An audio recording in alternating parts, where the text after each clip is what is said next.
রাজৈর উপজেলার মৎস্য অধিদপ্তরের আয়োজনে গরিব অসহায় জেলেদের একটি করে বকনা গরুর বাছুর বিতরণ করা হয়। স্টাফ রিপোর্টার মহিউদ্দিন চৌধুরী হীরার পাঠানো ভিডিও চিত্রে বিস্তারিত। সাথে আছি আমি রীতা শ্রাবন্তী। আজ ৪ জুন রোজ বুধবার সকাল ১১:৩০ সময় রাজৈর উপজেলার মৎস্য অধিদপ্তরের আয়োজনে রাজৈর উপজেলার গরিব অসহায় জেলেদের এই বর্ষা মৌসুমে বেকারত্ব জীবনযাপন করে এই কথা চিন্তা করে সরকারের পক্ষ থেকে মৎস্য অধিদপ্তরের প্রচেষ্টায় জেলেদেরকে স্বাবলম্বী করার লক্ষ্যে ৭৫ জন জেলেকে একটি করে বকনা গরুর বাছুর বিনামূল্যে দেওয়া হয়। এ সময় প্রধান অতিথি হিসেবে উপস্থিত থেকে অসহায় জেলেদের উদ্দেশ্যে বলেন, বর্ষা মৌসুমে আপনাদের কাজ কাম না থাকায় মাছ ধরে জীবিকা নির্বাহ করতে কষ্ট হয় বিধায় বাংলাদেশ সরকার এই উদ্যোগ হাতে নিয়েছে। উপস্থিত আছেন ইউনো মহোদয়, রাজৈর উপজেলার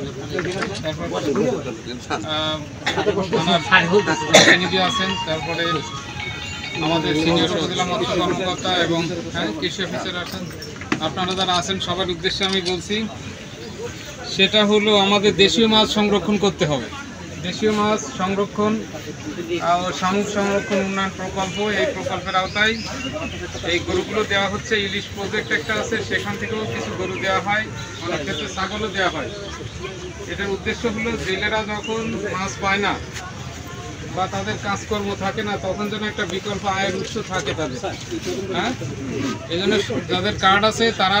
প্রধান অতিথি হিসেবে উপস্থিত ছিলেন রাজৈর উপজেলার সুযোগ্য নির্বাহী অফিসার মোহাম্মদ মাহফুজুল হক। আরো উপস্থিত ছিলেন মাদারীপুর জেলা মৎস্য কর্মকর্তা মোহাম্মদ হাদিউজ্জামান। আরো ছিলেন রাজৈর উপজেলার অতিরিক্ত দায়িত্বপ্রাপ্ত মৎস্য কর্মকর্তা বাবু তপন মজুমদার, রাজৈর উপজেলা কৃষি কর্মকর্তা শাশ্বতী ছন্দা দেবনাথ, রাজৈর থানার এসআই মোহাম্মদ কামাল হোসেন, উপজেলা সমাজসেবা কর্মকর্তা মোহাম্মদ বাদশা ফয়সাল। উক্ত অনুষ্ঠানে আরো উপস্থিত ছিলেন যাদেরকে নিয়ে আজকের এই অনুষ্ঠান সেই সব ভুক্তভোগী ৭৫ জন জেলে সদস্য, অধিদপ্তরের অফিস সহকারী মোহাম্মদ আব্দুল মান্নান, মোহাম্মদ শাহাবুদ্দিন মিয়া, বিভিন্ন প্রিন্ট মিডিয়া ও ইলেকট্রনিক্স মিডিয়ার সাংবাদিকবৃন্দ। এতক্ষণ সঙ্গে থাকার জন্য ধন্যবাদ। i1 টিভি নিয়মিত আপডেট পেতে ভিজিট করুন আমাদের ওয়েবসাইট, ফেসবুক, ইনস্টাগ্রাম ও ইউটিউব চ্যানেলে।